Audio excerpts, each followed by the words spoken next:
Welcome, welcome. We've got a few minutes to talk together before we announce these extraordinary winners, these women, entrepreneurial, game-changing women who are going to change the world and are going to be supported thanks to this wonderful award.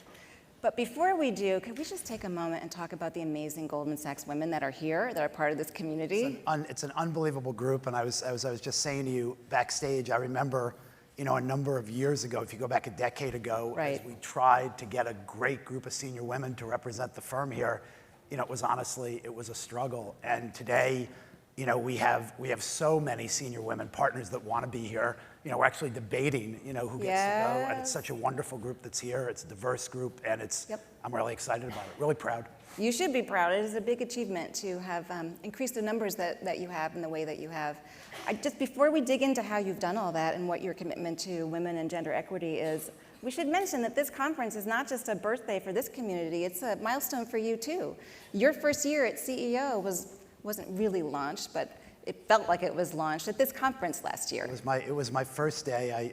October 1st last year, out in California, was my first day as CEO, and I arrived, first morning, arrived at this conference, and I've got very warm feelings about that. We'll see how warm it all is 5 years from now, 7 years from now, when it's all done. But it was an exciting way, and also I think a good marker in terms. I think one of the things you have to do when you take on one of these jobs is you've got to stand up for a handful of things that are really important to you, that are going to matter to you, to the legacy that you want to create, and putting that marker down around my focus on diversity, inclusion for our organization. I think the opportunity, the privilege to participate in the conference was a good way to really put a pin in that.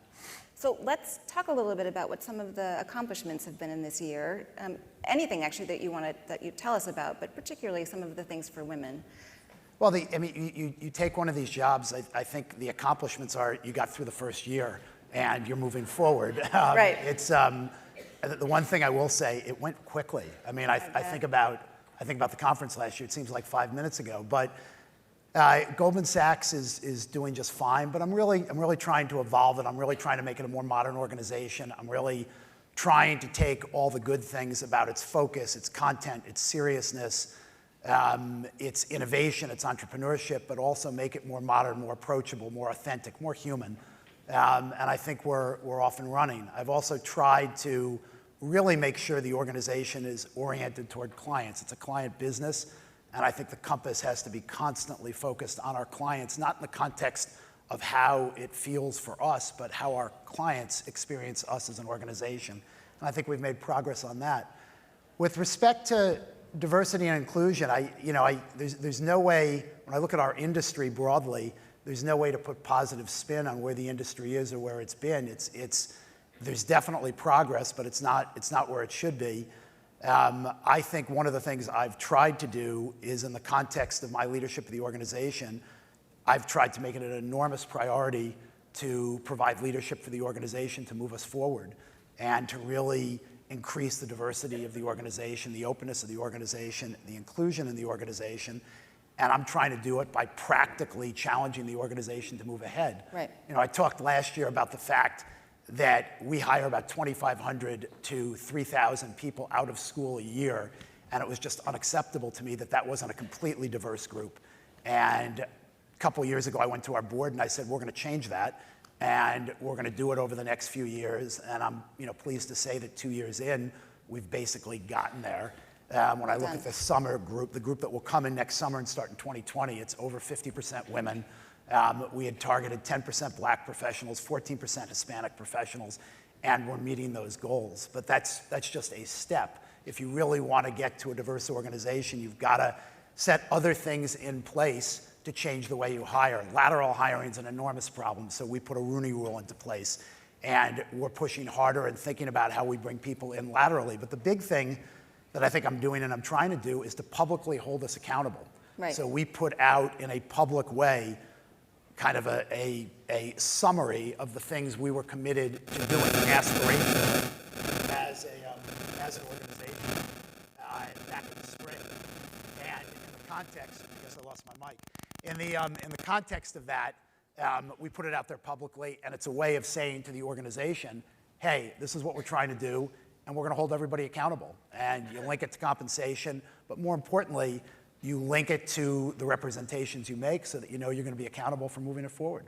One of the things I'm always very moved by when I interview CEOs or very, very senior executives, when they take on big things that are going to be their legacies later on, is the patience and the resilience they have to say the same thing over and over and over again to people within their organizations who have been treasured performers for many, many years, and now you're asking them to do something that's very, very different, and then hold them accountable in a public way. That to me is the ultimate leadership skill, because you generate that moment where I'm saying this to this treasured person in a fresh way, even though I've just said it 75,000 other times, because we all need to get on board with this very big thing. I was wondering if you could talk a little bit about what it takes to be that kind of leader, and how you can make sure that you and your agenda scales without wearing yourself out. Well, change is hard. Someone said last night in one of the discussions, people don't like change. They don't. People do not like change. They want to move forward and do what they're doing, but they don't like to change. So to get people to change, to your point, I mean, this is very simple, but this is one of the things I think about. There are certain things that you have to say over and over and over and over again. You have to say them so many times that it feels like you're driving yourself crazy. And just when you think you've absolutely said it so many times you can't say it again, people are probably just starting to hear you. Right. And you have to say it again. Right. And it's it's an aspect of kind of communication in a big organizational context. And it's definitely bigger if you're dealing with tens of thousands of people or hundreds of thousands of people. But I think it's important that you repeat things. And I think you also have to recognize as a leader, taking the other side, when you say something, people are listening. And right. So, the counter to that with some things, I know when I'm in a meeting and we're talking about something strategic that we want to spend time on, if I say, I kind of think we should consider whether or not we should turn left, there's a portion of the organization that's going to be running left. Right. Just because I said we're considering it. In other words, let's get ahead of where leadership wants to go. And so there's this balance of people do listen, but on some things that are really change, the big things as you're talking about, yeah. you've got to say them, you've got to tell people what you're going to say, you have to tell them, you've got to tell them what you said, you've got to do it, over and over again. And hopefully over time, if you live by those actions, and that's very, very important that leaders live by the actions, right. you actually will start to make progress. So before we bring these two extraordinary young women up, could you please tell us a little bit about Launch with GS? Sure. I mean, this fell into the category of, another thing we were talking about and saying, how can we use our platform to actually move forward on something we think is very, very important? There's an enormous gender gap around capital getting to women that are starting businesses, getting to women that are allocating capital, that are asset managers. And by the way, it's not just women, it's also people of color, other diverse populations. The capital is not getting there. So we decided to create a platform, use our resources as an investing platform. When we created a year ago, Launch with GS, we committed $500 million to it to start. We've funded about $100 million so far. We've had over 6,000 businesses wow. that are women-founded or founded by Black professionals or other diverse professionals come to us. We've interviewed or seriously thought about 2,000 of those businesses, and we've made a handful of investments, and we'll continue to deploy capital. And so we're trying to use our platform and the resources of the organization to try in a much more directed way to get capital moving in that direction. And so we're excited about it. Just big bottom line, why does entrepreneurship mean so much? Well, entrepreneurship, when I think about, and I know this is a global audience, but it's a US-centric audience to some degree. Entrepreneurship and innovation in this country, in this economy, is so important to our economic vitality and also some of the things that really make us unique and different. And so all of us, I think, have to support innovation and entrepreneurship in a variety of different ways. And we've tried as an organization, given our platform, to do that with a variety of programs that try to get capital and education yeah. To entrepreneurs that are starting businesses. 10,000 Women, which we talk about here, has directed over $140 million to women that are running businesses in developing economies. We now have a partnership with the IFC where we've funded, in terms of loans, to try to get lending capital from institutions about $1.5 billion, into that community. And so we're trying to find ways to use our platform to accelerate that entrepreneurship because it creates jobs, it creates growth, and it's vitally important both here in the US and around the world. Speaking of what's vitally important, it's time for us, David and I would like to welcome to the stage two of our winners of the Goldman Sachs Fortune 2019 Global Women Leaders Awards, Lara Ayoub of Jordan, the digital director of Al Mamlaka TV, co-founder of Sadak, and Xuemei Fei of China, CEO of Yunnan Holy Flora Horticulture Industry Company. Please welcome these winners to the stage.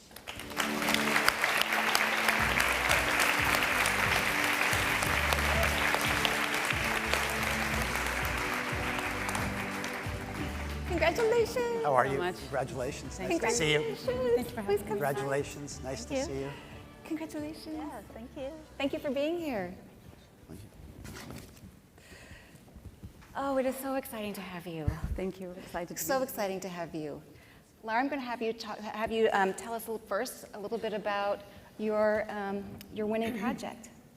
Thank you very much. First of all, allow me to thank Goldman Sachs and Fortune for this amazing award and recognition. It comes at an important time in my life, and I'd also like to thank Vital Voices, Elise Nelson, for all the support they have extended to the women leaders of their network over the 9 last years.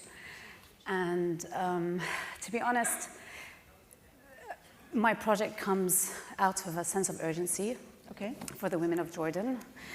When I was transitioning from, in 2012, from television, I work in digital media for the last 16 years. When I was transitioning from television, print to television, I was also transitioning into motherhood. So how many mothers do we have in the audience? So you all understand the challenges of being a mother. I was in my mid-30s, but I wasn't prepared for the challenges that came with the work-life balance. Okay. And because of that, I wish I knew what mentoring could have done to me earlier if I was equipped to know that I could be enabled, that I have rights, I have labor rights, I can negotiate and ask for better conditions at work. So during that transition, I also co-founded an NGO called Sadaqa, which means friendship. Oh, I said that wrong. I apologize. Yes, it's okay. Sadaqa means friendship in Arabic. And the reason that we established Sadaqa was because we needed to create family-friendly work environments for women of Jordan that can help her enter the workforce and stay there. So there are 3 milestones for women in anyone's life. When she graduates from school, university, and enters the workforce, that is the first phase. And the second phase is when she decides to have a family, if she decides to have one. That's 15 years later. And then when she leaves to retire. So my challenge came in the middle of my life. So when I come to these summits, I look at all of you, I say, okay, there are CEOs in the 60s and in the 70s and the 50s. There is possibility. And when I look at the young girls of Jordan, because give you a background about Jordan, 70% of the women in Jordan are under the population of Jordan are under the age of 30. Right. And more women are in university than men. Yet, the economic participation doesn't exceed 18% in the last decade. And the 3 barriers to entry to the workforce are lack of daycares, lack of transportation, and pay inequity. So Sadaqa is focusing on increasing the economic participation by creating daycares and focusing on transportation. Well done. And this project will focus on girls in schools and universities to give them a 360 coaching experience where they can learn their labor rights, learn their what gender inclusion means, so that they can go to a job interview and demand exactly the right conditions for them, to prepare them, to let them know life skills, wellness. I was just in Brazil. I came back from Brazil with Vital Voices, where I was pampered by Vital Voices, actually. And their partnership, it was a partnership between Vital Voices and Johnson & Johnson, which I discovered. This partnership happened in a summit like this. Well done. Well done. And the network is essential to grow the network so that you as a woman can expand. And once again, thank you so much. Congratulations,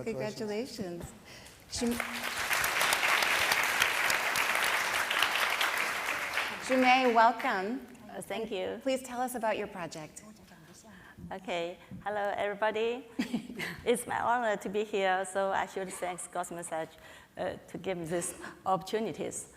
I'm Fei from Yunnan Holy Floor horticulture industry, CEO of this company, and also the Goldman Sachs 10,000 women graduates. So it's my honor to here to share my project that growing rose at lowest plateau. As a founder of this company, I have spent 20 years in flower industry. After graduating from 10,000 women, I inspired how to give back to society. So that's I want to give some support to the left behind women. That is where their husband and children have to working in the city for living. So they're so determined and so strong to sacrifice everything to keep the family running. So that is my project is aiming to help this woman, giving them some techniques and skills to help them manage more profitable products such as rose. With our help, they can increase their income about 27 times. So that's wonderful. That is. That is, Great. yeah.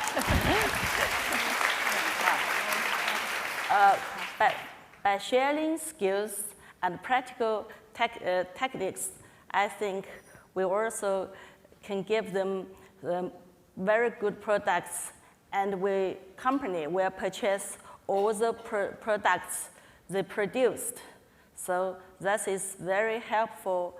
This kind of I think the core structure design that organically matched the profit business model to the, I think that's a strong social need. So that is, I think, is very helpful for this woman. They just want to have their dream. They want to have their own family farm, so I can help them to give let them come a tree. So I think Goldman Sachs 10,000 Women project is really giving me some help and inspired me a lot. Beautiful. Terrific. Thank you, and congratulations. Congratulations. Thank you. We are out of time. You can learn more about these extraordinary women, these extraordinary projects, and of course the wonderful work that Goldman Sachs is doing on many fronts behind the scenes in your program and on your app. Just join me in congratulating them once again. Thank you. And knowing that all this work is going to be planting seeds all over the world for women and their families everywhere. And thank you, David. Thank you. So much Thank you for having us. Really appreciate it. Thank you very much.